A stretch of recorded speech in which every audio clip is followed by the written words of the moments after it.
Jean-François Bonneté, d'origine bretonne, ayant grandi à Bordeaux. J'habite aux États-Unis depuis 1997.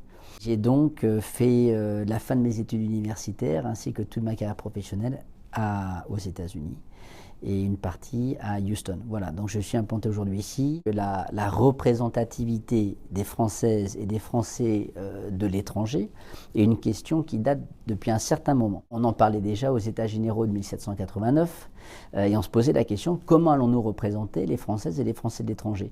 Et c'est une question importante, surtout du fait qu'il y a évidemment avec l'avancée des transports et également l'éclatement des nucléi familiaux, de plus en plus de Français qui partent de France et qui sont une force vive des ambassadrices, des ambassadeurs et un vivier exceptionnel pour le futur de notre pays. Notre troisième circonscription des États-Unis couvre 4 États, l'État du Texas, de la Louisiane, de l'Oklahoma et de l'Arkansas. C'est quelque chose de tout à fait nouveau et comme on peut voir sur la mission, un conseiller consulaire, ça sert à quoi?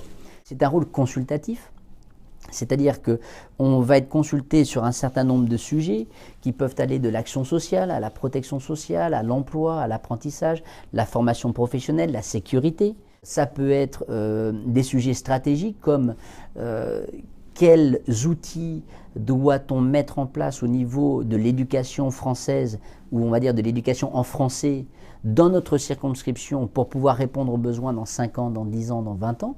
Et ça peut être une question quotidienne où quelqu'un vient nous voir en disant ben voilà, monsieur Bonneté, voilà, j'ai une grave maladie, je suis seul, je n'ai pas de moyens financiers, je ne sais pas comment avoir accès à une assurance, je suis français, qu'est-ce que je fais?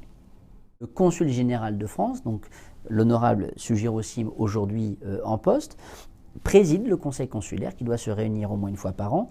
Grâce au consul général actuel, nous le faisons tous les trimestres, et donc qui se réunit également avec le consul général de la Nouvelle-Orléans, puisque nous sommes dans la même circonscription, et nous nous asseyons formellement ensemble autour d'un agenda pour parler justement de ces questions d'éducation, de social, d'économique, tous ensemble et de culturel.